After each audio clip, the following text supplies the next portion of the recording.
This podcast is sponsored by nobody. Hey dudes, welcome to Splat from the Past, the only 80s themed horror sci-fi show where things can get totally radical. Now I am so excited for today's show because I will be talking to Tommy Hinkley. Oh my god, he has been in so many cult classic films. Back to the Beach, Men at Work, Silent Night, Deadly Night 4, Initiation. Oh my God. He was in Lethal Weapon 2. He was in LA Story with Steve Martin. He was on so many classic TV shows. He was on Empty Nest and China Beach and MacGyver. And it's going to be great to have him on today. I am so looking forward to this. I mean, he's always been, hey, it's that guy, in a lot of things. And I'm so excited to have him on today. And it's actually a funny coincidence that Tommy's coming on today because his Silent Night, Deadly Night 4 co star and girlfriend in the movie, Neith Hunter, it's her birthday today. And I fucking love her. She was a great guest back in 2021. We talked almost 2.5, going on 3 hours. And it's such a interesting twist of fate. Happy birthday, Neith. I love you. So yeah, here is my interview with Tommy Hinkley.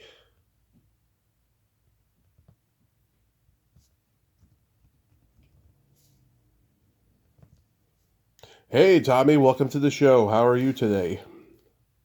I'm doing good, Kovac. How are you doing, man? I am fantastic. I can't tell you what a great honor this is. I've been a fan forever. Thanks so much for coming on today. Yeah, you're welcome. Well, my pleasure.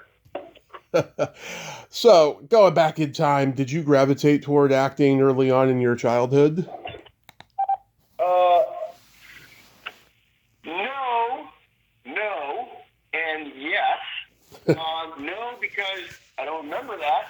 But then I do see pictures of me doing kid-like stuff in front of the family, performing Yeah. stuff. I've seen those pictures. I don't remember it. Um, I wanted to become an elementary school teacher like my mom, and my mom was actually my teacher in the sixth grade, which was pretty awesome Yeah. because it was the best grades I ever got because I would take the bus home, and you have a lot of stops to make, and she would drive home, so she would beat me home, and I'd get off the school bus, and I'd run in home, but run into the house, and then I would grab whatever, the football, the baseball, whatever, and before I could get back out the door, she'd say, Tom, if you do your homework right now that I know I assigned, I couldn't tell her, I didn't have any. She goes, if you do it right now, I can help you. We can get it done probably in under half an hour. Otherwise, you have to do it later, and it might take you an hour or more. And I'm like, oh, man, okay. So it was really the only time I ever did any homework. But I wanted to be a school teacher like my mom, and I dropped. My grades weren't great coming out of high school because I didn't do a lot of homework and I didn't read any books. Um, and so I went to college, to community college, and then I dropped out after a couple months. Hmm. And then I re-upped again in the spring semester and dropped out again. This time I didn't even make it a month.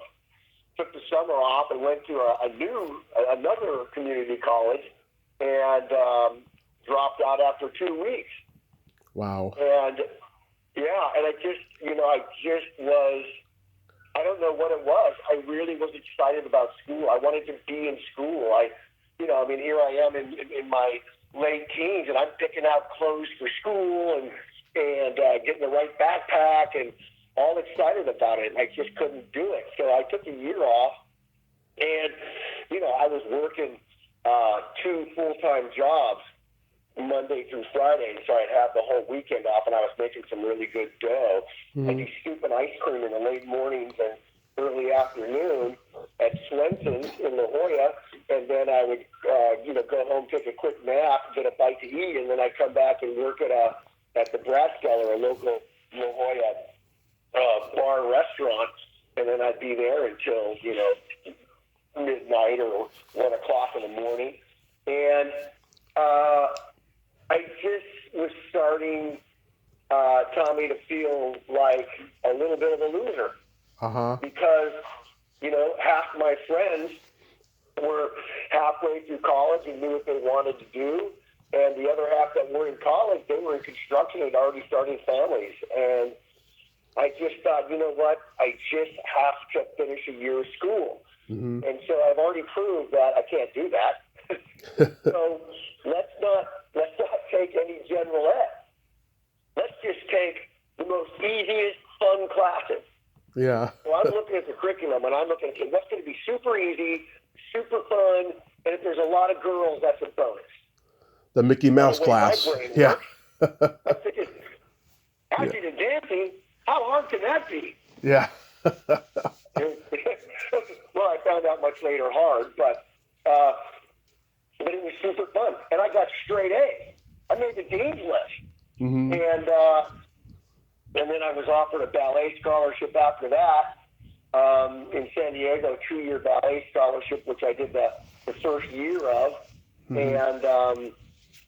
And that was dancing 6 hours a day, Monday through Friday, and 3 hours on Saturday. Best shape of my life. And I'm like, oh, my God. Yeah. This is great. Are you kidding me? I mean, I'm the only straight guy here, and this is heaven. I'm surrounded by women. Yeah. And ladies, and they're all there, and we're all in class together. And by the way, Tommy, I was not a great dancer. I was very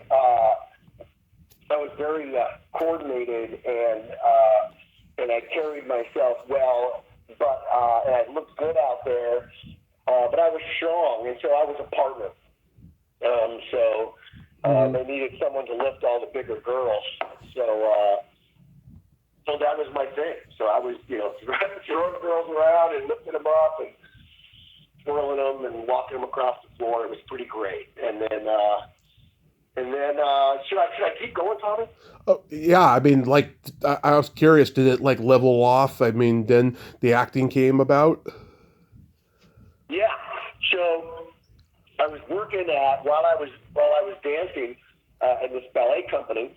I was working at a combination bookstore coffee house called the Upstart Crow and Company, and I was there for almost a year, and all of a sudden they had the Super Bowl of soccer at that time, the Pro Soccer League here. I think it was the NASL, North American Soccer League, and the New York Cosmos were playing. I think it was the Vancouver Whitecaps, I think.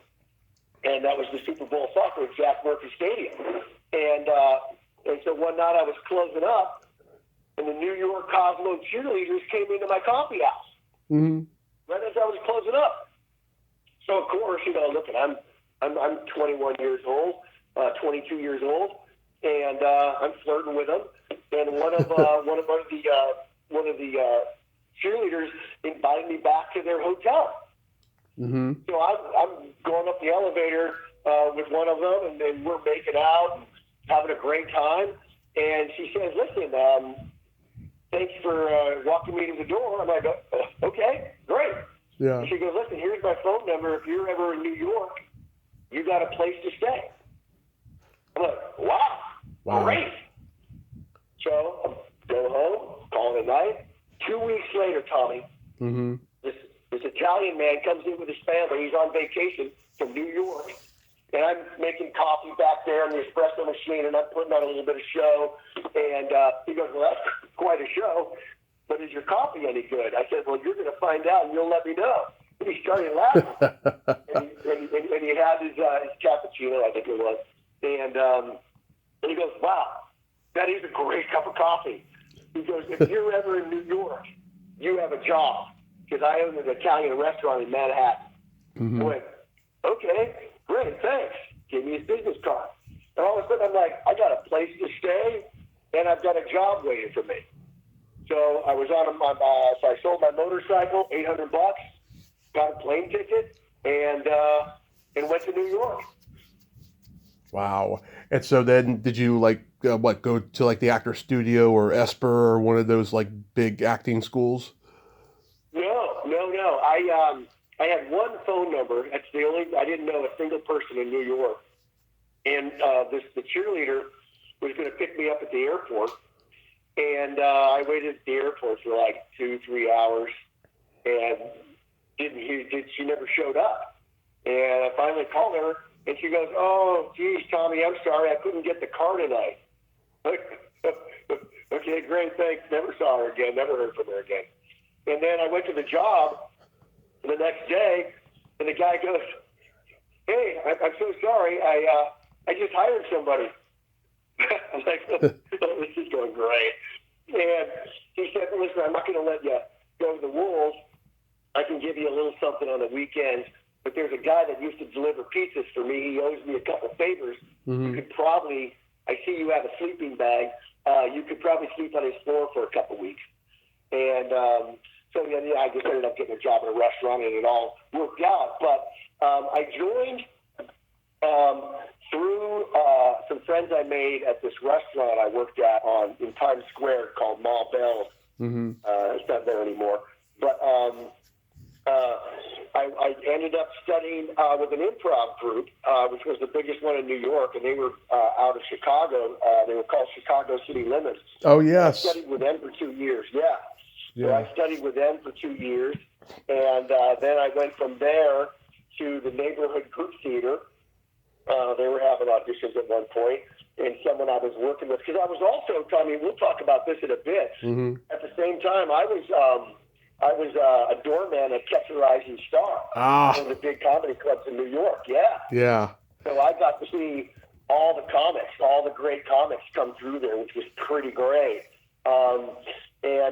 Anyway, so then I auditioned and got into this theater group, the neighborhood group theater, and that was really great because, we would do 8 plays a year, and we take the summer off and then a month off during the winter holidays. But you would act in probably 3 plays a year, and then you would assistant direct one. You do the lights for one, Mm-hmm. sound and lights, and you stage manage another one, and then everybody helped fill the sets. So it was a great learning experience, and that was pretty great. So that was So and then there was just a point that I just felt like it was time to go to LA, and I did. When you were with the City Limits, did you know Carol Schindler? Yeah, we dated. Wow, you are a lucky man. I used to watch her on Encyclopedia and thought she was a hottie. Dude, she is one of my all-time favorite people. I'm still in touch with her. Yep. I saw her in Colorado. We went and had lunch together. Yeah. That was just like 3 years ago. I loved her so much. We dated for a year, my first year there. And, God, that is so great that you knew her. She was so talented. Oh, my God. Yeah. I mean, you know that. You saw how talented she was. So that's who my teacher was in improv. Yeah, I adored her when I did my interview with her in the early years of the podcast. She's a lot of fun. Yeah. So you're working at Catch a Rising Star. Like, who did you see there? Everybody. I mean, literally everybody. Richard Belzer, David Brenner. Rodney Dangerfield had his club down the street. Oh, yeah. But he wouldn't do new material at his own club. So he would do his new material up at Catch a Rising Star because we were just straight up the street about, 20 blocks. And he would do his new material. He'd show up in a bathrobe and a cigar and some slippers and do his material. He'd do his new stuff. Robin Williams came in. And you know what was funny about that? Because everybody loved Robin, of course, and he was, you could just see just how talented he was. Yeah. But it was funny because when he was there, and this wasn't always the case, but there were times when, depending on who the comics were, the other comics, if they were scheduled to go up, and they knew Robin was in the building, was in the club, they wouldn't go up. Yeah, because they didn't want their material stolen. What's that? They didn't want their material stolen because he was like a sponge. Yeah, exactly right. And the thing was, and it wasn't that Robin was, outright stealing material, but he works off the cuff. It's all what's flying in and out of his head. It's just so chaotic. And so, he'll do a thing, and he'll do a bit, and he'll go do another bit, and then that leads into this other bit that was, it just came to him that it just happened to see, the night before or something. And it wasn't like, let me put that joke here. It just comes out. I really don't believe he was actively, stealing material. But people just didn't want to chance it because once he said something nationally, then it's his joke. But, I'll tell you who my favorite was, Tommy. Mm-hmm. Was Sam Kennison. Yes, my favorite too. Yeah.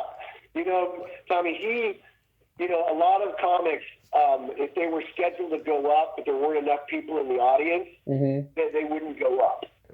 There were a lot of comics that wouldn't go up unless the house was pretty full. And which was great for the up and coming comics because they just want to get on stage. Yeah. So that's kind of how they would get on. So it was important that it worked out that way. But still, one of the great things I loved about Sam was that it didn't matter how many people were in the audience. He went in there and he did his act as if it was a full house. And it might just be like 6 or 7, 8 people in the club, and it didn't matter. He'd go out there and give them the full show with all the energy. Yeah. Just screaming at them. And it was so great to watch him do that. He was probably by far my favorite. Yeah, for sure. Yeah. Did you ever see Gilbert? Yeah. Actually, Gilbert was there a lot. Most comics worked out of all the clubs, the comic strip, the improv, and Catch. Those were probably the 3 biggest ones. There were a ton of clubs. And everybody kind of worked out of all of them, but there were some comics that I couldn't even give you a name, but there were a couple comics that wouldn't play Catch because they were so beholden to like the improv or comic strip. Eddie Murphy worked out of the comic strip. I never saw him at Catch in the 3 years I was there. Yeah. But everybody walked through there just about, and it was amazing to see that. Gilbert was one of them. Just watching him, prowl around the stage, just poking in the brick in the back and looking up at the lights, and you don't know what he's going to do or what he's going to say, and all of a sudden he'd just be like, you're like, oh no, here we go. Yeah. Do you know Daniel Nyden? No. Who's that? He's a New York actor, and he was I'm trying to remember what club he worked at. He worked at a comedy club in New York around that same time, and he saw Seinfeld and Rick Overton and Elaine Boozler and all these great comics there. I think it was at maybe it was Pips in Brooklyn. It was something. It was something like that, and he saw everybody there too. Yeah, he might have been out of the improv because a lot of those guys you said that you named, a lot of those people worked mostly out of the improv. I know Elaine Boozer was usually out of the improv. I don't remember seeing her at Catch very often at all. There was somebody else you mentioned that I didn't see at Catch. But Rick Overton, I love Rick Overton. We've lost touch more recently, but we were in touch for a bit there as well. He's a great guy and so funny. Great guy. Yeah, I knew him in the Bay Area. Yeah. What's that? I knew him in the Bay Area. Oh yeah, okay. Yeah, he's a great guy. So you moved to LA. Is that when you get cast in Ray's male heterosexual dance hall? Yeah, I mean that's not when it happened. It happened a little bit later. That was awesome. What happened was,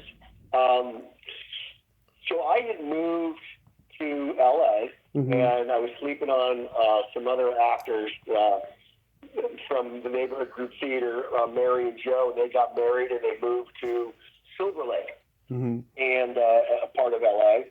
And I was sleeping on their couch for 2 weeks, and they were going to take me And I was there maybe I'd been there for like 3 or 4 days, and so just moved to LA, and they were going to take me to my first Hollywood party, Tommy. My first Hollywood party, air quotes. Yeah. And it was in West Hollywood, and we go to this party. It's like 9 o'clock, and it's dead. Mm-hmm. And we wait around to like 9:30, maybe a quarter to 10, and nothing's happening. And they're like, Tommy, let's go home. And this is not happening. And we'll find something else to do. And I went, what are you talking about? I mean, most parties don't really get going until like 11 or midnight. They go, Tommy, this isn't New York. This is LA. They're like, no, this is not that. Tommy, we're going to go. I go, you guys go. I'm going to stay. And they go, how are you going to get home? I go, you know me, I'll get a ride home from somebody. And they go, okay. And they left. Mm-hmm. So it's like, 11 o'clock, 11:30, midnight. And this party is dead. It's not happening. Yeah. And I'm like, I'm not getting a ride home. So, Tommy, I'm about to spend the next 3 hours walking from West Hollywood to Silver Lake. Yeah. And start walking. And I get about maybe, 5 or 6 blocks, 7 blocks. And there's the Improv. I'm like, oh my God, like a beacon in the night. I'm like, great. So I'll get a ride from, I'll probably know most of the comics in there. And I did. So I walk in the front door, and the first person I see is Ron Zimmerman. Wow. And he was a writer, comedian. Yeah. And, great guy. And he's like, Tom. I go, hey, Ron. He goes, you're an actor, right? I go, yeah. He goes, well, are you here on vacation or did you move here? I go, I just moved here. He goes, okay, do you know Bill Maher? I go, yeah, I know Bill. He goes, well, listen, I'm a writer on his new show. And it's about this odd couple and they're detectives. Yeah. And there's the guy with the long hair who's super smart and hates violence. That's Bill. And then there's his partner who has short hair and he's dumb and he loves violence. You'd be perfect. Thanks, Ron. And he goes, so I want you to come in for this. I go, no, I'm not going to come in, Ron. I've never done anything. I've never been on television. I don't want to embarrass you. He goes, Tom, you got to come in. You got to come in, please. I'm like, Ron, I'm not coming in. I've never done anything. I've never, he goes, I don't have an agent. I don't have anything. Yeah. He's like, please, Tom, we've seen over 200 actors. We can't find this guy. Please come in. I'm like, okay, great. Come in. He goes, okay, I'll get you the material. I'm sure he faxed it to me. So I get the stuff, and I'm reading the thing, and I go to Paramount. And there's this big lawn I got to walk across, and then I check in, and I guess there was somebody else in there. And so I'm out on the bench. I don't know why, but I fell asleep on the bench outside the office, the casting office. It wasn't even a casting office. It was the executive's office. Yeah. And so the casting director comes out and goes, Tommy? I go, oh, yeah, hey, are you ready? They go, were you asleep? I go, yeah. They go, you want some time? I'm like, no, I'm good. They go, really? I go, yeah, let's just go. So I go in there, and there's a scene where my character, Nick Bronca, says earthquake. Yeah. And so it just happened, and all of a sudden, right before I say that line, I noticed there's this huge 6-foot ficus in the office. Yeah. The executive's office, and there's a room full of people. And all of a sudden, I just grab this tree and I'm shaking the shit out of it. I'm like, no, it's and they're like, and I just noticed they're all just like, what the fuck? Like, who is this guy? And I'm like, and I'm just going for it. This is just kind of what I do. And so they're like, oh, thank you. Yeah. And I go, okay, great. Yeah, thank you. And then I walk out, and I'm walking back across the lawn. To get back on the bus, because I took a bus there, and all of a sudden, the casting director, I remember her name, Anita Dan, I believe it was, and I think Randy Stone, and she comes up and goes, Tommy, wait up. I go, what, is everything all right? They go, no, they want to sign you to a test option deal. I go, a what? They go, a test option deal. I go, what is that? They go, well, who's your agent? I go, I don't have an agent. She goes, oh my God. Okay, well, listen, I have some friends that are an agent. Let them negotiate your deal, and then if you like them, you can stick with them. I'm like, okay, great. Do I come back in or should I leave? They go, no, you can go. We'll be in touch with you. I'm like, okay. I get on the bus and take the bus home, and the next thing I know, I'm the lead on a TV series with Bill Maher. Yeah, I've seen episodes on YouTube. That one where Ken Tiger's the professor and that giant rabbit attacks you guys. Oh my God! Hey, that was our 4th episode, I believe. Yeah. And that's how crazy that show was and how broad it was. Because in that episode, we blow up the world. Yeah, the end of the we world. blow up the entire world in that episode, and then we come back next week and do another episode. Yeah. Yeah, there was a bit that they didn't do. They had the guy that played the news announcer that was announcing the end of the world, the bomb going off and everything. Mm-hmm. There's a guy, I can't remember his name right now, but he was from a great comedic group that did a lot of albums back in the day. I grew up listening to him on headphones. It was Fire Sign Theater. Oh, Phil Proctor. He's giving the news, and he goes, you Yeah. know, all right, the end of the world. Let's count it down together, shall we? And he's looking at his watch, and he's like, 10, 9, 8. And the intercut with us all saying, to the regular cast, oh, I love you, I'm going to miss you, I love you so much, you're amazing. 5, 4, more, hugs and kisses. And he goes, 3. And then he taps his watch. He's like, oh, because the watch stopped.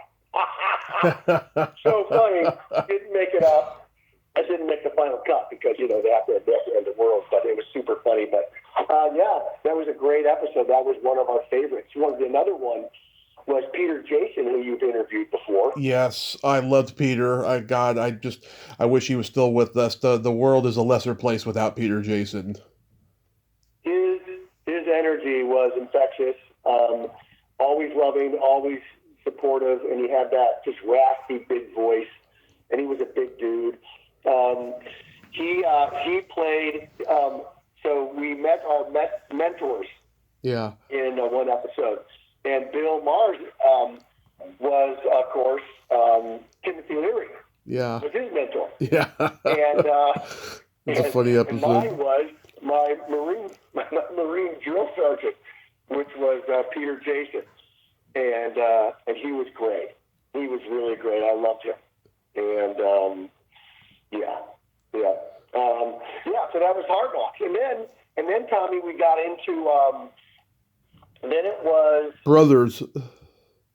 Yeah, then Brothers, and that I didn't even audition for because that was the same studio and the same producers. So they just brought me in as Brandon Magert's one of the regular characters, the older brother. I know Brandon. Yeah. Yeah. And I played his one of his employees, and then was dating his daughter. Yeah. So I did a number of episodes for them. And that was great. And it was that director, Greg Antonacci, Tommy, who they had me because I'd never been on television before, and I was going to be starring in this TV series with Bill. We had about 2 weeks, 2 or 3 weeks before we started the filming before we started taping Hard Knocks. And so they were in production for Brothers. So I spent every day there on Brothers learning the tricks of the trade. And it was just a crash course. And Greg Antonacci would very often throughout the day come up and sit with me, and we'd just talk about stuff and about sitcoms, and he'd point stuff out to me. And it was really just really lucky for me. And then, Back to the Beach came about. Yes, I wanted to bring up Back to the Beach because since I was 4.5, my family has loved that movie. I can remember the day we rented it, the first day it was out, and we got all this food from KFC and came home and watched it as a family, and it was like raining out, and it was just a wonderful memory. And then We didn't have Showtime at that time. We did later, but then by the time the movie hit HBO after the first run contract had ended, it was on all the time. And every time it was on, we watched it as a family and laughed our asses off. Oh, oh, thank Yeah, you, Tommy. Um, yeah, yeah, you know what? It is so, if anything, if there was anything, because, I know Paramount was hoping that was going to be a bigger movie. That was going to be their big summer comedy release for the summer of '87. right. And, I don't think it did, it didn't flop or anything, but it wasn't a big, because it wasn't a huge budget anyway, but it wasn't as big as they had hoped. And I think part of it was funny, and it was sweet. It was such a sweet, good-natured family film. And I think that's one reason it held up so well over the years. Because Yeah. it was just a really sweet movie that just made you feel good. And it wasn't dark and it wasn't edgy or anything like that. Well, freaking the network kind of edgy, but it was done, really well and hilariously too, without going over the line. Yeah. It was the guy that created Hard Knocks, Tommy, was Chris Thompson. He had created Bosom Buddies and discovered, Tom Hanks. And they did Bosom Buddies, and he was just trying to kind of recreate that thing with Hard Knocks. And Chris was just uber talented. I think he had a couple of series after Hard Knocks. He passed away a number of years ago. But his wife was Lyndall Hobbs, who directed Back to the Beach. Oh, yes. And she directed that great concert movie, Erg, A Music War. Oh, wait, no, she didn't. Oh, wait, she didn't direct it. She was a crew member, actually. Now that I think of it, she was a crew member, but she's still a part of that great concert movie. What was it called? Erg, A Music War. It was a Whiskey a Go-Go concert movie with all the punk and new wave bands of the early '80s in it. I don't. Hold on a second. I'm going to grab some pen and paper. Yeah. Because Tommy, am going to write that down. I don't want to pull it up on my phone because I'm afraid if I try to do that, Yeah. It's got big fingers. I might disconnect from you. But it's called what again? How do you spell it? URGH, Erg, A Music War. And it's got everybody from the Police to the Go-Go's to Oingo Boingo, Ecstasy. God, so many great new wave bands are in it. Yeah. All right. I am going to look that up. And because that is my wheelhouse, is the 80s. Because, that was that new wave and 80s alt rock. Only because I don't think of U2 really as new wave, but and some of the punky stuff that I love. But that was, when I was, a young actor in New York from '82 to '86, Tommy. I felt like a young pirate before pirates were cool. I mean, and that was my soundtrack. Yeah. It was, Joe Jackson and Talking Heads and the Pretenders and U2. Oh, the best. Trees and, the B-52s. I mean, it was just all this great stuff. And that was my soundtrack to, like, the most romantic adventure of my life. Yeah. It's funny because my wife, she was listening to the 80s music and loved all that stuff and dressed like that. And she hates 80s music. Yeah. And she always has, as long as I've known her. And we've been married for 30 years. And finally, it was like a few years ago, I was like, why do you, I know that you were dancing in 80s music and dressing it. How do you not love 80s music? Yeah. She's like, well, like it was the soundtrack to the most romantic adventure of your life. That was the soundtrack to me going through puberty. Yeah. That was me being a tall, gangly, middle schooler. And I'm like, oh, shit. She goes, yeah, that was the soundtrack to not my favorite part of life. I went, all right. So, So Tommy, just to wrap it up on the not us, but that the Back to the Beach thing. We'll not wrap it up, but to continue it. yeah. So I auditioned. They asked me to audition for Back to the Beach because it was the same studio, and Lyndall Hobbs was the director. Mm-hmm. And they wanted me to audition for the part of Mountain Mm-hmm. that David Bowie did. And he was great. Oh, my God, he was so good in that role. And he's still a dear friend of mine Yeah. that I stay in touch with. He's a great dude. But so I auditioned for and got the part of Mountain. So I'm like, wow, this is great. I'm 2 for 2. I've had 2 auditions, and I've had, my first TV audition I got, Hard Knocks, and now my first movie audition I get home, Back to the Beach. So I'm pumped. 2 weeks go by, Tommy, and I get a call from Frank Mancuso Jr., the producer. Yeah. He's like, hey, Tommy. I go, is everything all right? They go, yeah, no, we love you as Mountain, and that's your part. I go, yeah, thanks. And he goes, but look, we can't find anybody to play the lead. Mm-hmm. And I'm like, really? They go, yeah, would you mind? I mean, the part of Mountain is yours, but would you mind coming in to read for Michael, the lead? I'm like, yeah, sure. I get the part. I'm like, wow, this is great. I guess if you got it, you got it. So, the thing is that, so the first, 15 years in the business were pretty easy for me. It not hard. It only got hard for me at the end. So Yeah. I guess, as an actor, it's going to get hard for you. It's just it's not a matter of if, it's just when. Mm-hmm. So it was easy for me in the beginning, and it's just harder at the end. I've talked to Linda Carroll, who played Troy's girl who kisses Gilligan, and Laura Oh, Yerstein. Linda Carroll. Yeah, how's she doing? Oh, she's a mess, sadly. Oh. You wouldn't recognize her if you saw her, but I did a great interview with her in 21, and she was very nice to me. She's got a great sense of humor. And Laura Yerstein, who played Robin, I had her on like a year later. Yeah, I mean, this movie is just so great. I love it when you give Frankie the Keith Richards coffee Coca-Cola hangover remedy. Oh my God, Keith Richards lives on these. Exactly.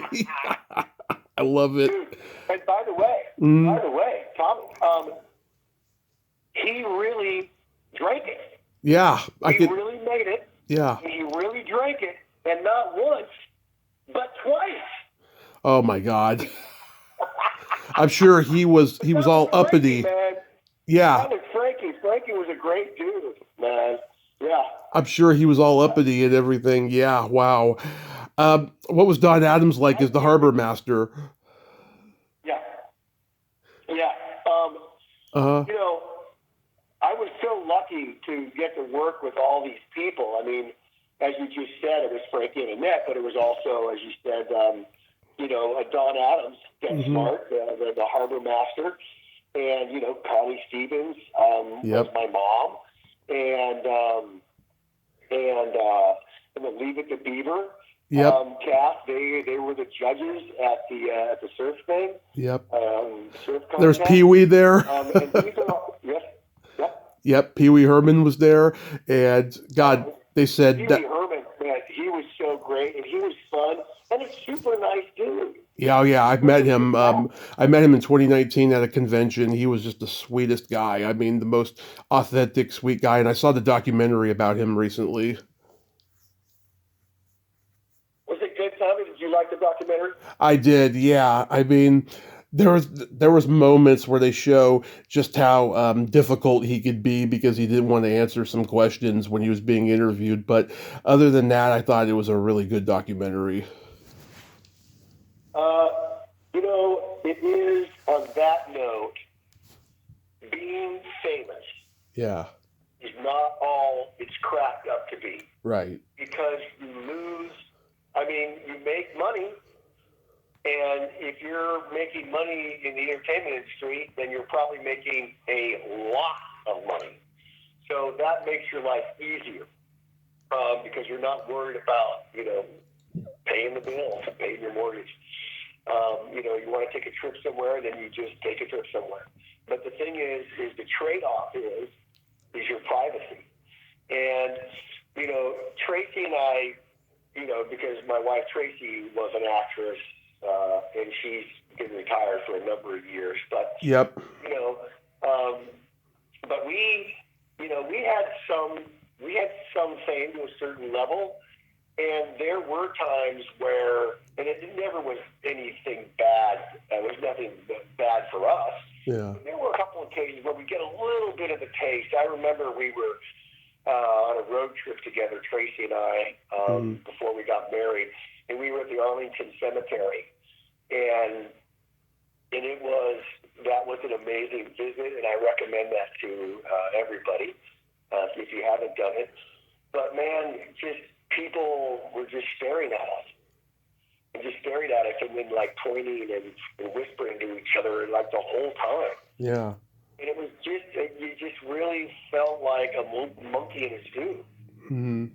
And it didn't feel good. I mean, it's not like that was the worst experience ever, because it wasn't. I mean, you know, who are we kidding? But we got a little bit of a taste of what people that are super famous celebrities experience every single day. Right. You know, when you're Paul Rubens and you're Pee Wee Herman, they're not just asking you softball questions. Right. You know, there are some that they're going to want to get a little bit more personal, and that can get a little exhausting. Yeah. And they just keep asking, and interview after interview, and I can just imagine that it would be really easy to get short with people. Right. You know. Right. And who knows? He probably said, "These are questions I won't answer." And they asked him anyway. And it's just like, what the hell did we just talk about? Right. So, you know, it is, you know, I guess the sweet spot would be if you were like a really, you know, someone like maybe Stephen Root, who's a friend of mine from Leatherheads. Yeah. You know, he works all the time and great roles and is an amazing actor. Brilliant. And yet, you know, he can still relatively, you know, go about his day without people, you know, harassing him. Right. So that would be like, I think if you got to pick your career, it would be something like that. Now I'm curious, did Back to the Beach like lead you to being always cast as like, you know, the good-looking vacation resort guy? Because you did episodes of like Empty Nest and Who's the Boss, where they go on vacation and like you're the good-looking guy there. Yeah. You know, that's interesting, Tommy, because we did hear that a lot in those early days, Yeah. the early years. And I think I mean, you know, we started shooting Hard Knocks at the end of '86. It aired in '87. Back to the Beach was '87. Ray's Merrill Heterosexual Dance Hall Academy Award-winning live-action short was '87. There were a number of jobs at '88 and '89, but I think most of my jobs were a lot of them was, you know, 90, 91, getting into 92. I was working all the time, and I was being seen because I'd done so much work out of the gate. You know, I was being seen for so many pilots, and great pilots. And the one thing that we heard a lot was, we loved Tommy, and he was great, but he comes across a little too wise for what we're looking for. Uh-huh. Or they would say, "Oh, we love Tommy, he was great, but he comes across as a little dark," or there was always a little something that it wasn't as it's harder to put into words because I don't remember them exactly, but I was kind of between a rock and a hard place in a way, because they couldn't just exactly, you couldn't pigeonhole me when you see my work. Mm-hmm. But then when I would audition live in a room for them, it was more than what they, in a way, bargained for. Right. And good or bad. You know, there was one, there were some that were really great that I missed out on. But there was one, and it's funny to talk about one that you didn't get. Uh-huh. But I worked so hard, and it was a movie called Serpent in the Rainbow. Oh, yes, with Bill Pullman. Yes. Yeah. So I was reading for that part, and it was a true story, like an Indiana Jones kind of story. And I believe the author's name, who wrote it and lived it, I think his name was Wade Davis. Uh-huh. And I remember, I think Jackie Birch was casting it, and early on in the casting sessions, I'd see, like, Kiefer Sutherland walk in and out. I'd see Tom McLaughlin walk in and out, and there were a lot of, actors that were coming in and out. And they narrowed it down to Bill and I. Mm-hmm. And we screen tested. And they couldn't decide. And they brought us in again. And I think I screen tested. I can't imagine it was this many times. I remember it being 6 times. Uh-huh. And we screen tested because they just couldn't decide. And so at least 4. And they ended up, going with Bill. And but it was really a crazy time, and it was, that was also part of it was that I was auditioning all the time. I was auditioning, minimum 2 or 3 times a week, and sometimes that could be 2 or 3 times in a day, squeezing them in. But yeah, that was crazy. And I just forgot where we were headed with this, Tommy. It's okay. I'll take it from there. You were in Lethal Weapon 2. How was that experience? Oh my God, dude. Okay, so a dear friend of mine at the time, David Marciano, was auditioning and was at Warner Brothers. And I can't remember who the casting director was, but he was outside the entrance to the casting office. Yeah. And I was walking up. I didn't know that he was going to be there, but he had auditioned for it, and or he hadn't yet. And he's just like, and he had his head between his legs, and he's sitting right in the front of the steps. So I'm like, and there was a thing that we used to do because we hung out all the time. And whenever we'd see each other, it didn't matter if there was nobody around or it was at a party. It didn't matter. Whenever we saw each other, we'd go, "Hey, Aldo! Aldo!" And it was from some white wine commercial that was popular at the time. And that's how we greet each other. And so I see him, I'm like, "Aldo!" He doesn't say anything. And I walk a little closer, I keep walking, and I'm like, "Aldo!" And he just shakes his head. And I'm like, "Aldo!" And I'm right up in front of him, and he's like, I can't do it, Tommy. I'm not feeling it. I'm just not having a good day. I'm like, you know what? Let's go in together. You and me, we'll go in together. He goes, just for the one part. I go, it doesn't matter. Let's just go in together. We'll do it together. We'll tag team them. And so I go in and I ask the casting director if that would be all right. And casting director goes to ask Richard Donner, the director, who's in the room, if that would be all right. And he goes, yeah, sure. Let them come in together. So we go in together, and, it's Richard Donner. But we're just, we both have improv backgrounds, and we're just going off. Yeah. We're like, "Hey, Dick. Hi, Dick." And we just keep calling him Dick. Yeah. And he just thinks that's hilarious. And that we're playing it up. And that we keep, overusing it. And then it's like, and all of a sudden, we're talking, and we're having this great time, and he's just, sitting back, wide-eyed, what the fuck is going on in this room right now? And all of a sudden, this little white dog pops up from behind his chair and around his desk, and we're like, "What? What?" They were like, "No way! You have a little shit dog? Are you kidding me right now?" He goes, "Little shit?" I'm like, "Yeah, Shih Tzu." And he goes, "Shih Tzu? That's the weirdest thing." And we just started going off. And he's just like, "Oh my God, I don't know if I have a place for you guys. Yeah. We're going to find a place because I need you guys in my movie." We're like, "Great." So we leave, and we're feeling good. And then a couple of weeks go by, and we haven't heard anything. And so I have my agents who know one of the producers. They call and go, oh, yeah, well, I'll call Richard. Richard goes, oh, yeah. We're still trying to fit them in.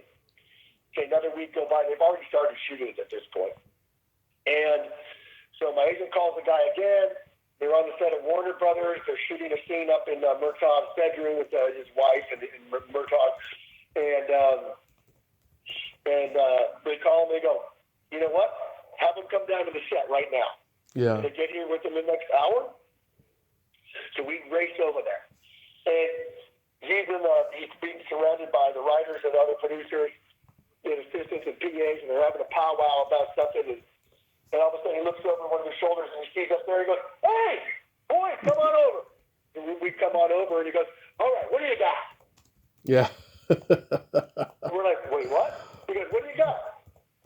David had wrote ourselves he wrote us into a thing about how he could fit us in. That we show up late. Like whenever there's any kind of a scene where they're solving a crime, they're out on location, and then they've wrapped it up. And when the last person leaves, we come up like, hey, where'd everybody go? And they go, late as usual, boys. And so that's how we were going to fit ourselves in. So he goes, all right, well, let's see it. He goes, right now? I go, yeah, right now. We're like, everybody's around us. And we do it.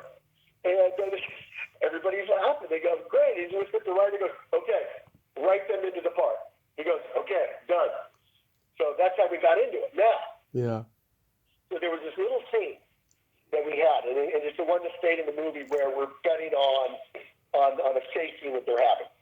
Now, there was another scene that takes place in the precinct, and there was a turkey because it was during Thanksgiving, so there was a turkey in there. And so we show up, and Richard Donner looks at us and says, okay, look, we're going to rehearse this scene. Watch the scene, and I'm going to talk to you afterwards. So we watch the scene, and then he comes over to them and he goes, okay, it's going to take them 45 minutes to light it. You got 45 minutes to put yourself in the scene. Holy shit. Oh, wow. So we came up with this idea, and he loved it. And they shot it. So at the end of the scene, we come in, I'm holding the turkey, David's holding the raffle tickets, and we come in,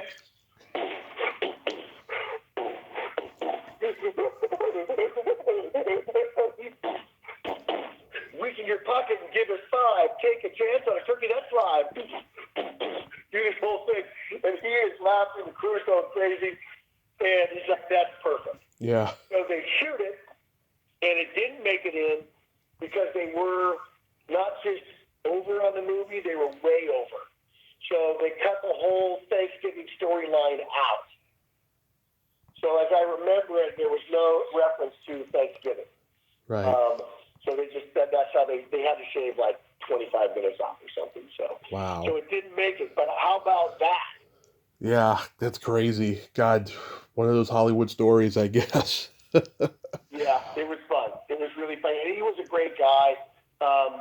Well, Putch and I talked about Men at Work, and it's funny, I got Dean coming on tomorrow, and this movie cracks me up just still to this day, and I talked to, I met, what's his name, Keith David. I met him at a con years ago, and he told me this was his favorite movie he ever did. I'm like, yeah, it's hilarious, and he's great in it, and yeah, so when you guys did that merry-go-round scene, I mean, God, was it awkward for you as it was for John? No, it wasn't. It was super comfortable for me. Maybe John has some issues that he needs to talk about. Yeah, I mean, look at I didn't have an issue with it because I'm sure he did too. But just with your theater background, especially when you're doing off Broadway, where everybody's changing in the same room, men and women, and everyone's just running around. It's just kind of all part of it. and wardrobe and all that stuff. I didn't have an issue with it at all. The thing that was funny about that was we had wrapped the movie, and then they had this idea to come back the next morning and have we're still chained up. Mm-hmm. We're still handcuffed together on the merry-go-round, and then a dog comes by and pees on us. Yeah. And they wanted to run that during the credits. And I guess during the testing, everybody loved the dickhead cops. And so Emilio called us up, John and I. But when he talked to me, he said, okay, so we want to shoot this little extra thing. Is there anything changed about you? I'm like, no, I'm the same. He goes, okay, great. So I come in, and I show up, and he goes, wait, where's your mustache? I went, oh, shit. Oh, shit. I forgot about my mustache. And he goes, oh, okay. And he looked over at the hair and wardrobe people, and they were like, hair and makeup, and they were like, yeah, we'll take care of it. So we go into hair and makeup, and they take clumps of hair out of the back of my head, and they painstakingly glue it to my lip. Wow. You looked like a cop. You looked like a cop with that mustache, and you had those glasses. I mean, you looked official. They did a really good job of making you look like a cop in that movie. Yeah. The other thing that really surprised Emilio and John was before we shot our first scene. In all of our scenes, John, by and large, has the brunt of the lines. Yeah.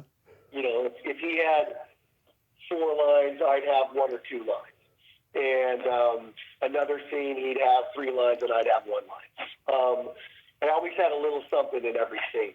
Yeah. And I'm looking at it, and I'm like, Emilio, what do you think about this?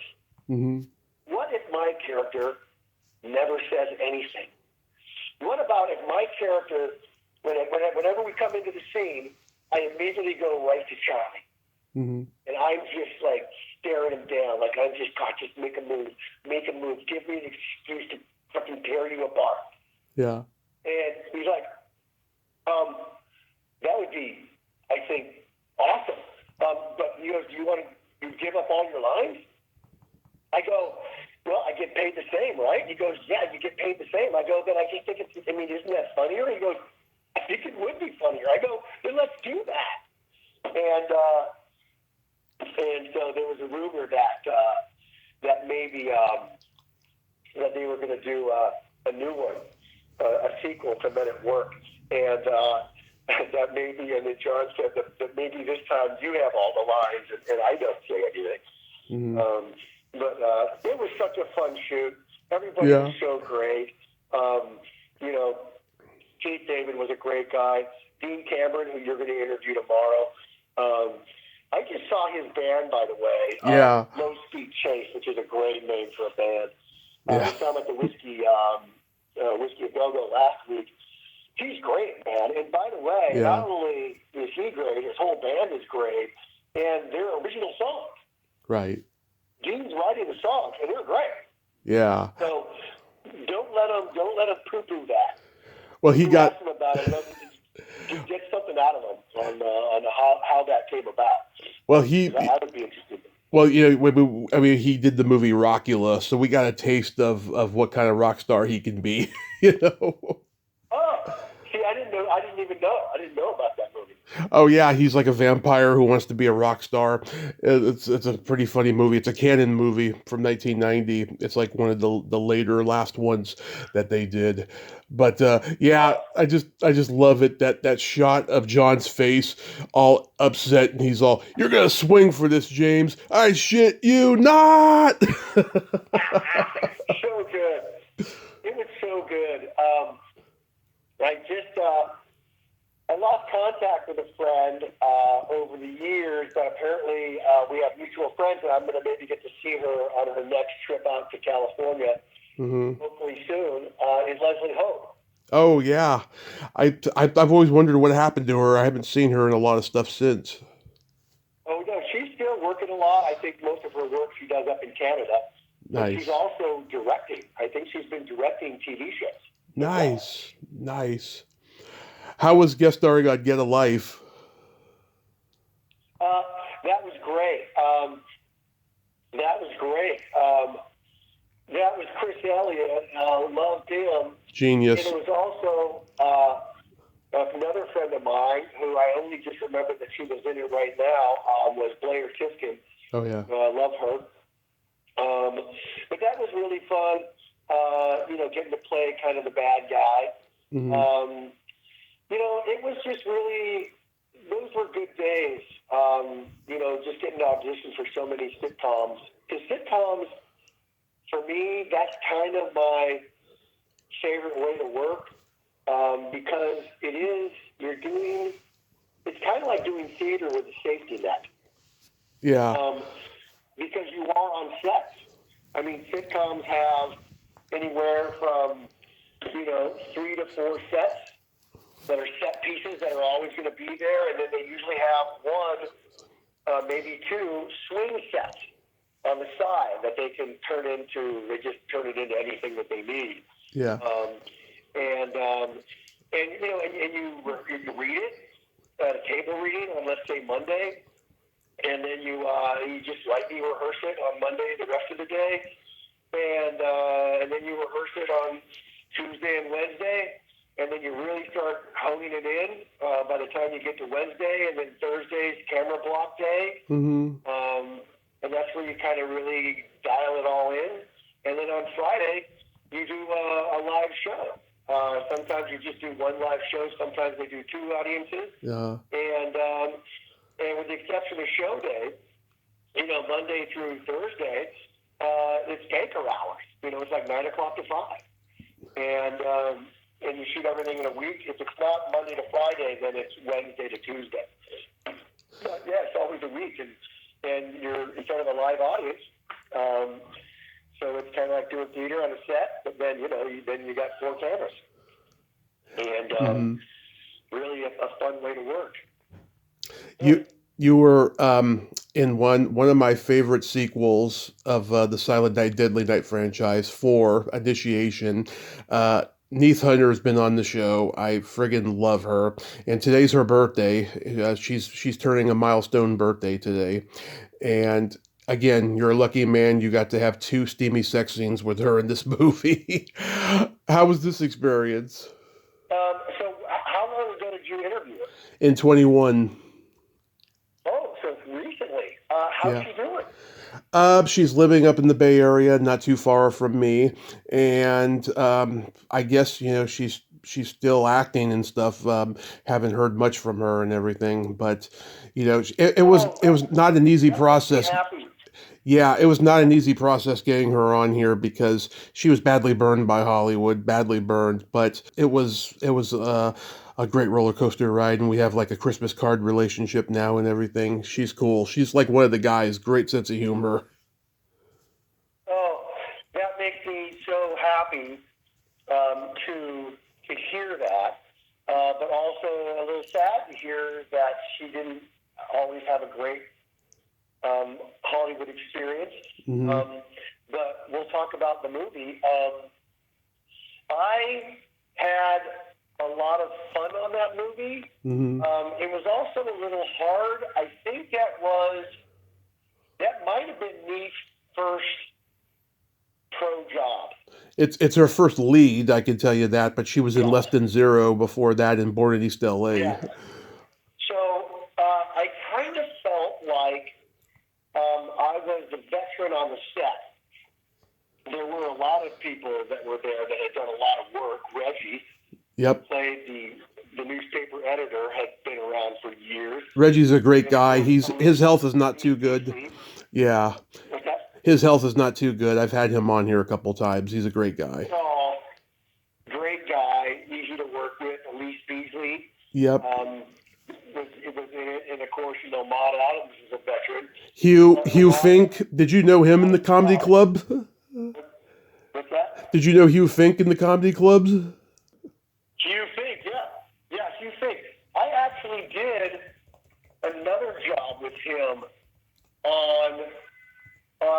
was Water Under the Bridge, Mm-hmm.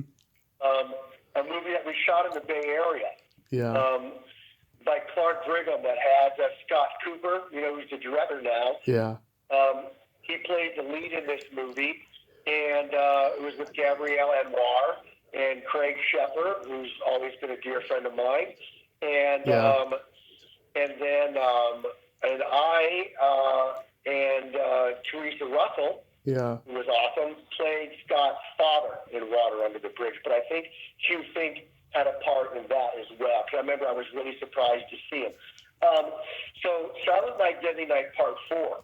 Yeah. Okay, so I vowed early on, after the first Silent Night, Deadly Night, I'm like, that's not okay. That's not okay.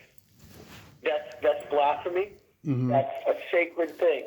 Santa Claus. You can't make Santa Claus a killer. Yeah. And I said, I'm never going to do a Santa Claus killing movie. I'm never going to do like a Silent Night kind of movie where Santa Claus is the killer. Yeah. And I would never do it. I'm done. But anyway, that's what I said. So I'm auditioning for this movie that's called The Initiation. That's all it's called, The Initiation. And I go in, and they don't have a script to read. It's just a side. Yeah. So it's like 2 scenes. So I'm reading for it, and it goes well. I know it goes well. And they have me back for a callback. And I can't remember if I went in a third time or not, but I got the part. And I'm meeting an actor friend of mine at my place. I'm returning from this audition where I know I get the part. And we're going to go, I can't remember where we were headed. And I go, hey, I got that part. Yeah. Initiation. No, he goes, Silent Night, Deadly Night, Part 4. I go, no, it's not Silent Night, Deadly Night, Part 4, because I wouldn't do one of those. He goes, Tommy, it's Silent Night, Deadly Night, Part 4, The Initiation. I went, no! So just be careful. But it was fun working with me. She was really good for someone that was so fresh and new. Yeah. She was really good, and I felt, in hindsight, I kind of felt a little bad. Her boyfriend at the time was hanging out on the set a lot, and he was just hovering around, you know, and it was a little annoying. He was just always like watching me. Yeah. And I'm like, and finally one day he's like, we hadn't shot any of the sex scenes yet.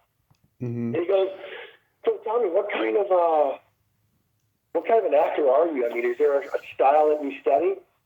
I'm like, oh yeah, 100%. Nothing. I think you got to live it. I think you got to make it as real as possible. And so, knowing that we have these sex scenes coming up, I just wanted to put that in his mind. That, yeah, that's right. Me and Niece, that's happening. 100% method, dude. I felt a little bit bad that I did that to him in hindsight. But, he was just hanging on the set, just, like keeping an eye on me. So, yeah. You remember Margene Holden? That's really, it's hard. That kind of acting is hard. I had to do that again. I had an episode that aired just a few weeks ago on 911, where it's a family reunion picnic, and we all lose, some of our fingers. And my character loses every single one of his fingers, and it's a hard acting to do, because you really got to put yourself in that place of, you're not really being stabbed over and over again by Clint Howard, but you got to act that. Do you remember? That was a fun movie, and I think, also in hindsight, I've done a number of horror films, and I did, I think, 3 of them for Roger Corman. Yeah. And that's some of the most fun I've ever had working because, you don't have time to fuck around. Yeah. I mean, you're making a movie in 3 weeks. I'm sure they were able to get to a point where they could do them in 2. But they were shooting, Roger Corman would shoot them in 3 weeks. And there wasn't time to do a lot of takes. So as an actor, you had to be on your game. Mm-hmm. Because if it was right for camera and if it was technically good, then it was moving on. So you weren't going to get that second take. Right. You were that third take. You had to be dialed in. And it was awesome. And because everybody was working for little or no money, Right. then everybody was on the same level. The Terror Within, George Kennedy, I'm sure he got a nice payday for that. Yeah. But everybody else, we're working the same. I mean, craft service was, sodas and water and fruit and peanut butter sandwiches, maybe some cereal, and that was it. And it was just everybody, you kind of really felt like everybody was, in this together to make something happen. Yeah. And everybody was trying to make something happen. And people on the crew, they would do it for little or no money so they could get the next thing up, to go from camera assistant to camera operator, to their resume. So it was fun. But Silent Night, Deadly Night Part 4, that was great. That was Brian Yuzna. Brian Yuzna, I've talked to him. He's a talker. I asked him maybe 4 or 5 questions the whole 2 hours we talked. He was great. He had a son that was around all the time. He even had a part in it. And it was a very sweet kid. Yeah, it was great. Matt George did the special effects with all the crazy bugs. Meat was awesome. When I get back to the beach, Lori Loughlin gave me as a gift, a wrap gift. She gave me a leather-bound script holder that had gold leaf embossed my name on it, and that's when you put your script in, because you're always getting new pages. So you have your original script, and then you get the rewrites, and all the rewrites are a different color. Right. And so instead of having to take apart, with your brads, the binder brads, and have to take it all apart, you just open this up, and then you just replace them. It was really easy. It was a brown leather thing, and it was a super cool gift that I still have from Lori. So since this was, Nee's first big job, I got one for her. It said Nee's Hunter on it. Yeah, I really liked her. I'm sorry that I lost touch with her over the years. But you can tell her that I said hello. You guys. I will. Again. Oh, I will. I haven't texted her in quite a while, but I definitely will. And do you remember Margene Holden? She was one of Clint Howard's minions. I've talked to her twice. She's great. She's a lot of fun, and she's just a great person. She was great. I remember her specifically too. She was awesome. A lot out of Clint Howard. It was great. Ronnie Cox showed up a lot. Oh yeah. Because if I remember correctly, Clint wasn't driving at the time anyway. I don't know if he ever drives. Maybe he doesn't. I don't know. My daughter doesn't drive. She's 27. I don't drive either. I'm 42. Yeah. So, but I remember, his Ronnie Cox was on the set a lot, picking him up and dropping him off. But Clint Howard was great too. He's such a fun actor. Nice guy. I've met him. Yeah. Did you work with Steve Martin in L.A. Story? Yes, that was great. That was really fun. He was super quiet and super shy. Mm-hmm. I wasn't on the whole movie. I just worked those 2 days. I think it took us 2 days to shoot that scene. Was it 1 or 2 days? Anyway, that was fun. That was fun being at a table with Steve Martin, Sam McMurray, Larry Miller, Kevin Pollak, Amon, who was sitting on one side of me, Ann Crawford. Chevy Chase had a cameo, and Rick Moranis. Both those guys had cameos. Yeah. It was a really fun lunch scene, and they were. That was a tough one. Was then the movie. The director was it Mick Jackson? Mick Jackson, yeah. Yeah. He goes. We shot the scene, and he goes, "Okay, now let's just do some improv." Yeah, I did. I studied improv, and I felt pretty confident. But all of a sudden, I'm looking around, and these are all the titans of comedy. And I'm like, holy shit. I was like, man, all of a sudden, improv became super hard for me because these guys were all like, been doing it, and they were awesome, all super cool, and everybody was nice. And I remember we were at the beginning. We were just entering, I think, the scene. There's a scene where we're entering the scene, and face to face with Steve Martin, and we're waiting to go. Mm-hmm. And we have a line to each other. And while we're waiting, because he was really, really shy and didn't really say anything, and all of a sudden he says, "I saw the dailies from yesterday. You were great." Yeah. Oh, thanks. That was it. I like it. Yeah. With Steve Martin. Because, you and I, we were always doing Steve Martin impressions when we were growing up. Oh, wild and crazy guys. Yeah. Yep. Oh my God. I think I bored everybody with that. I was doing it so often. Yeah. So that was really fun. That was a fun shoot. And again, I look back, Tommy, I grew up on 70s television, 60s and 70s. And I got to work with everybody I was watching on television. Yeah. Going back to the beach, as we said, all those guys, with Don Adams and Connie Stevens and the Leave It to Beaver people and Kooky Burns. And then Yeah.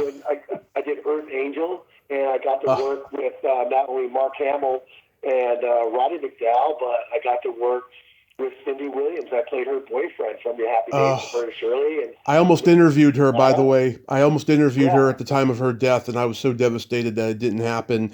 She's one of my favorite actresses. And you also got to work with my good friend Kathy Podwell on that. By the way, I just reached out to her on Facebook a couple years ago, and I was happy to be back in touch with her. So we're in touch through Facebook, and she was great, and she went toe to toe with a lot of big actors, Mm-hmm. And more than held her own. And that was the other thing too. I also, just on 70s television, I did a movie, a TV movie when they were doing those, called Angel of Death, Mm-hmm. and it was with Terrence Knox. Yeah. Yeah, and so I played his little brother, and so I'm a prisoner, and then there's like a breakout, and I kill with a 3-hole punch Ray Walston, my favorite Martian. Yeah. So, all the different people that I've got to work with over the years. I did Dr. Paradise with, my friend that just passed, comedian Hiram Caston, Mm-hmm. with Xander Berkeley. But Sally Kellerman was my mom, and Frank Langella was my uncle. That was crazy. How was the MacGyver experience? Oh, that was fun too. I played a guy, a robber, a burglar that was not very smart. Yeah. And I did play a lot of not smart guys. And I think if I leaned into that more, I probably could have worked more. But that was really fun. I remember I liked the idea that I wanted to wear my high water pants. So I asked them if I could, have my pants up too high. Yeah. And they thought that would be really funny, and I thought it was. So that was fun. And that guy's name that played my partner, I played his partner. He was the brains of the operation. I can't remember what his last name was, but his name was Fred. But he was a big New York actor, and I can't remember. Frederick Coffin. Frederick Coffin. That's his name. Yeah. Yeah. He did a lot of that Scorsese stuff back in the day. Yeah, he's the cop with the body cavity search in Wayne's World. Yeah. That's right. Oh my God, that's right. I forgot that. So what was so MacGyver? mhm. I did Empty Nest. Yep. With Christy McNichol And Richard Mulligan. and I had a crush on her in the 70s when she was playing Buddy. I met her. She's very nice. Very nice. Oh, love her, Christy McNichol. Dinah Manoff was really great. I worked with her on and Nell Carter on Made for Each Other. Oh yeah, that was really fun. And I got to play a detective in that with Bobby Costanza, who's great. So you want to tell me the William Shatner story? Oh my God, dude! Did John tell you that story? He said that he said just ask him about the Shatner story on Star Trek Generations. I was like, okay. Going back to 70s television, that was my dad's single most favorite show was Star Trek, and so I've seen all those episodes over and over again. I know all those actors, and then all of a sudden, Star Trek Generations. That's the first time when they combined the old cast, the original cast, and the new cast, and so I got to meet all those guys. The only one that wasn't there was Spock, Leonard Nimoy. Yeah. But all the other ones were there, and you know what? They were all so nice, but they did not hang out with William Shatner. It was kind of a whole thing. And so we're doing this big scene, and it's on one of the Enterprises, and there's the lower part, and then there's the upper ring that goes around the lower part, and there's a railing that encircles that. And on in the movie, it's supposed to be probably something like titanium or something that's like indestructible, but in reality, it's just wood that's painted to look like that. Mm-hmm. And so we're going to shoot this thing, and the whole thing was built on hydraulics. Right. So it was super cool. But then that's just not enough. So they have the hydraulics going, but then you also, just like in the old movies, you gotta move like you're in an earthquake. And so the first AG comes out and he says, "Hey, just a reminder to everybody, don't throw your weight onto the railing because it is just wood and it will break." And everyone's like, laughing, like, "Yeah, of course, we know." So I'm sitting with John and on the bottom and on the bottom bench, and then up above us is the railing, and then William Shatner's behind me. And so they say action, and then the thing starts shaking, and then we start pretending we're shaking too. And he throws himself, William Shatner, by the way, who's a big dude, carrying a lot of weight, throws himself on the railing, and it breaks. And he lands with the railing right on top of me. Yeah. And then he goes down, and he rolls up. He lands directly on my shoulders and neck, and then goes, rolls, hits the ground, and pops up. And everybody's like, "Oh my God!" And then he pops up, and then they're all clapping. And then he's like,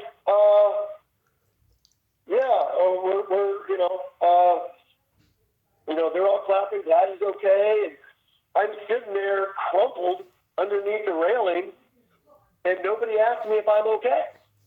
He doesn't ask me if I'm okay. He doesn't say thank you for breaking my fall. Yeah. Maybe I could have been paralyzed, but I'm not because of you, Tommy Hinkley. And he goes off, and they're gonna, they got to go off to fix the railing, so we can come back and shoot it again. And nobody. I'm looking around, and like everybody's gone. And I'm like, what? Is not one person going to ask me if I'm okay? And I didn't say anything, and I didn't file any kind of a thing, but I did chiropractic work. It got me for 6 months. Shit, my back and neck were so screwed up from that. But yeah, so I love to say the story. Captain Kirk fell on me. Last year, my friend met Shatner at a Comic-Con and had a good experience. And he said, if he comes back next year, I'm going to meet him again. And I said, well, don't count on having a good interaction again because everybody has a bad interaction with him. And guess what? I was right. He said, I'm never meeting that bastard again. Oh my God. Yeah, not surprised. I mean, a good word for him. And look, I don't know him personally. Right. You know, I'm not going to say that because I don't. But a great word for him, from what I saw, was he's pompous. Yes.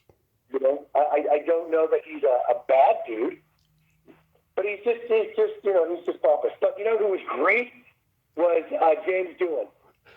Really, because I heard, oh, he had a temper. He was always yelling on the set of the original Star Trek. Well, he might have been back then, Mm-hmm. but you know, and who knows how maybe William Shatner had pushed him to that. Mm-hmm. But you know, working with him on that movie, he was so great. And you know, I mean, I think most people know this by now, but he was in World War II. Oh, yeah. And he was on, storming the beach at Normandy. And he was shot multiple times. And when they were putting him on the boat back to England, I guess, they were patching up his wounds. Yeah. They'd already patched up his wounds, but it wasn't on the boat until they realized, he was missing his finger. He had his finger shot off. And so if you see pictures, you'll see that one finger is missing. And there was a point where they could do something to alleviate the pain much later on in his life. Right.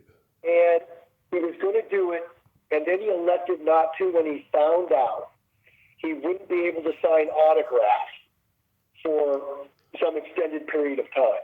Right. I don't know whether it would be a month or 2 or 3, but he wouldn't be able to sign autographs. And so he elected not to do it.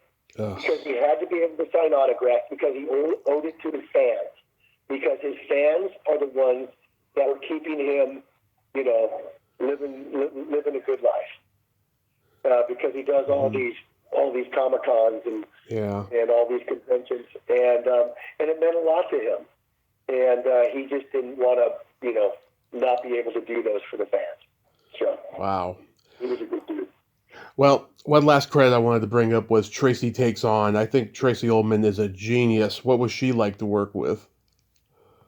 I wish I could tell you a story, and I don't remember. Okay. That's okay. That's okay. That's okay. I don't remember that. I don't remember that story. We shot it out. All I remember is that we shot it out in Pasadena. Uh-huh. And it was fun. I don't remember anything bad about it. Yeah, everyone has told me she's very nice, so that's okay if you don't remember. I can make something up.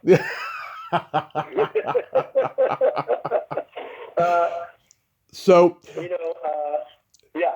So that's another one. Uh-huh. So I read that you were teaching theater arts in Boulder for a while. Yeah, that was really fun, and that was really fun. And I've never ever wanted to be a teacher for acting. Mm-hmm. I did want to be an elementary school teacher because I also knew I would be good at it. And I don't ever want to be an acting teacher. I don't ever really want to tell, peers how to do their job because acting is so personal and there's really no rules to it. There are things that work better than other ways, but that also depends on the person. What style or technique works with one person might not work with another. And so the idea that I'd be telling somebody how to do something While I'm still, unsure about some things or something here, you know,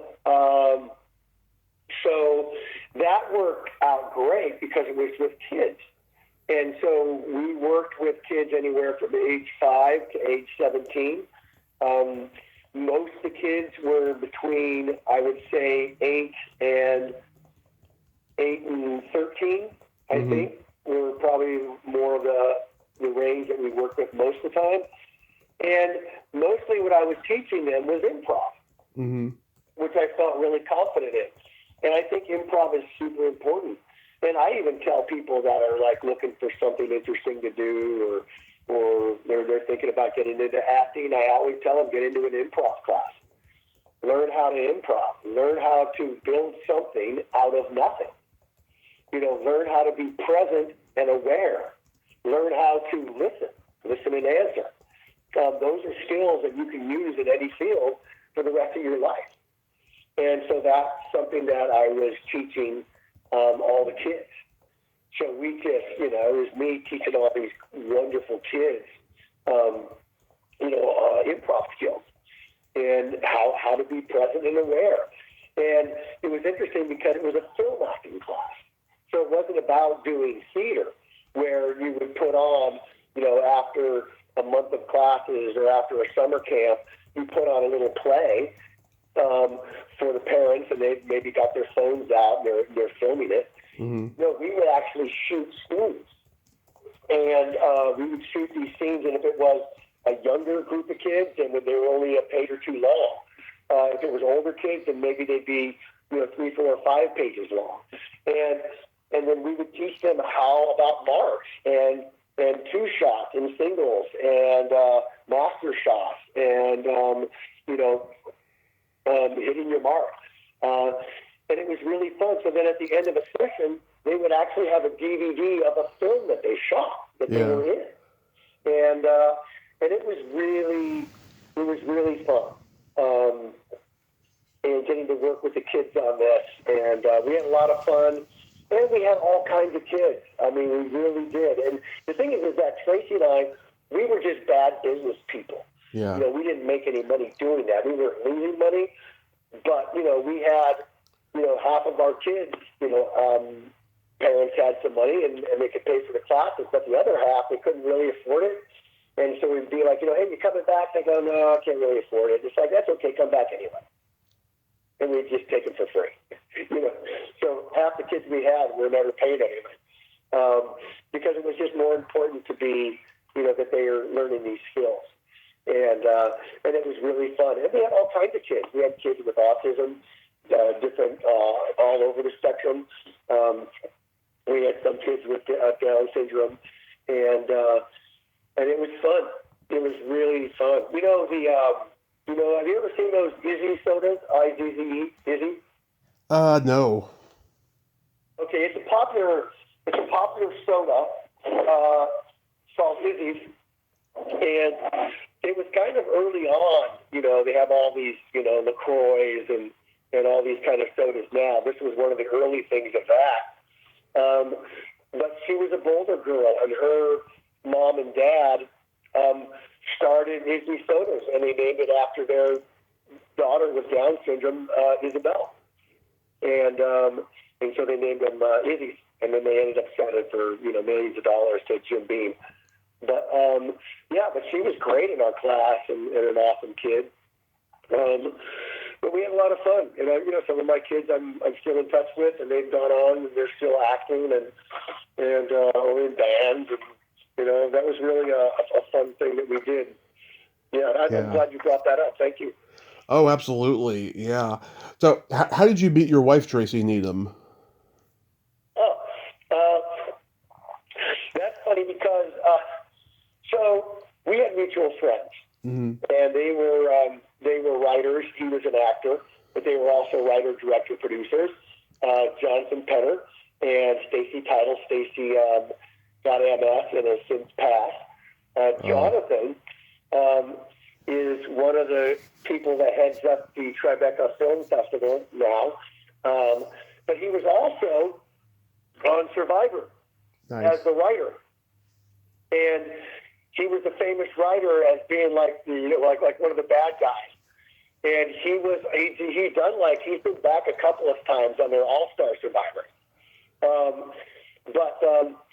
So he was, so they were a friends of mine, and so they called up one time and said, hey, we want to introduce you to this girl. You're still single, right? I go, yeah. They go, listen, we think we found this girl to be perfect for you, and we're having a barbecue, and you guys can meet.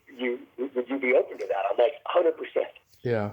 So then I found out that they went to her and said the same thing, and she's like, what? No, absolutely not. If you invite them, I'm not coming. Uh-huh. And they're like, okay. No, you come, we won't invite them. Now, of course I'm going to be invited because I was better friends with them than she was.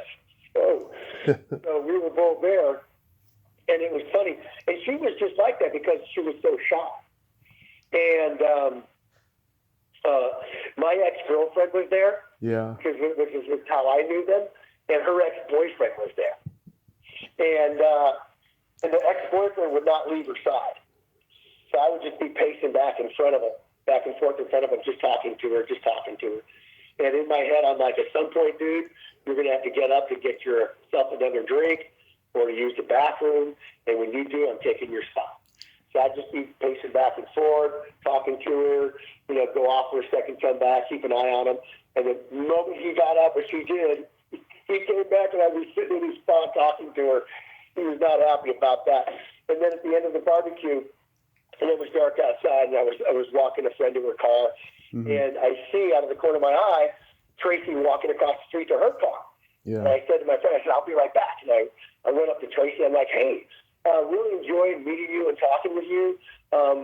Maybe you'd like to get some coffee, see a movie or something. She goes, oh, that'd be great. Here's my number. So 2 weeks go by, and she calls the mutual friend, Jonathan, his face, and says, what's wrong with your friend Tommy? Is he a flake or something? I mean, I gave him my number. He never called me. I'm like, what? You didn't hear? Tommy almost died. He's in the hospital. He goes, what? Yeah. He cracked his skull open.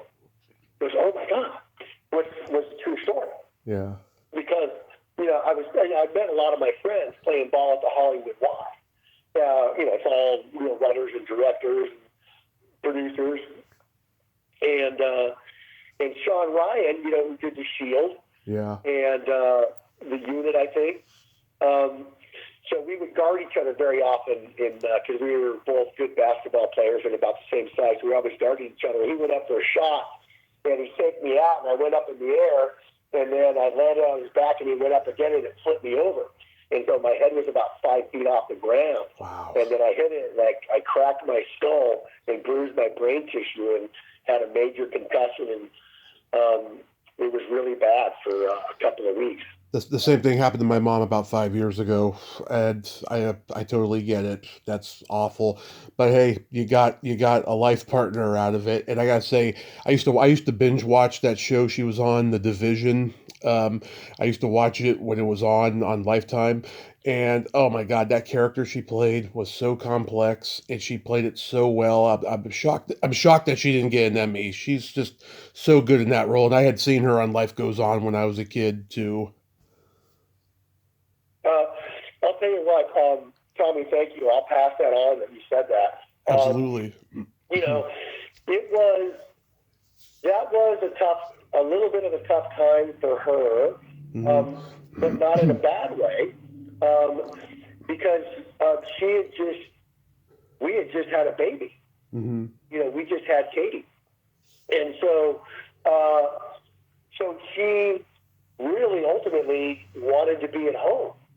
Because, those are long hours working on an hour show. Of course. And she just really wanted to be home with Katie. And so, she'd get to see Katie a little bit at night when she got home, and then a little bit in the morning. And she just wanted to spend the day with her.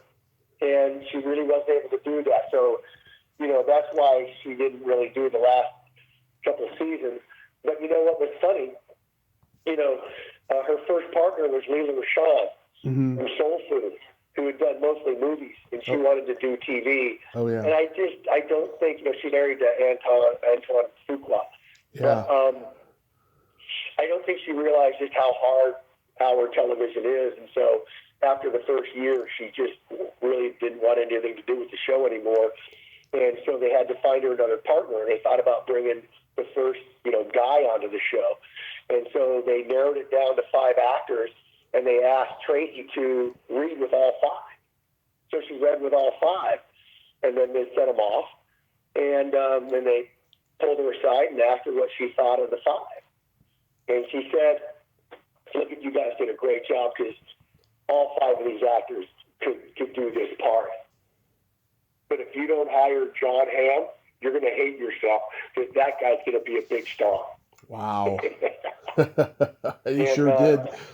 Yeah. He's still friends. We're still all friends. He's a great dude.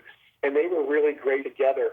And they always were making fun because they'd always joke that they dressed Tracy like Maude and that they dressed John like Potsy. That's great.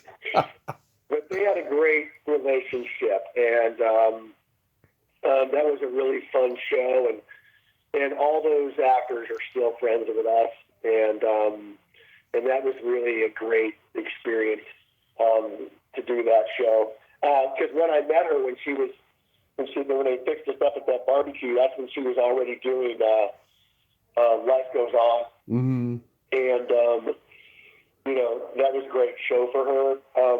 And I don't know if you knew this, but she didn't do the first season. She only did the next. Monique Lanier was the first page on Life Goes On. I actually reached out to her about a year or 2 ago because as great as I thought Tracy was, Monique was actually like my crush of the two when I was a kid and stuff. She's still my favorite of the 2 pages, but Tracy was a good replacement for her, I felt.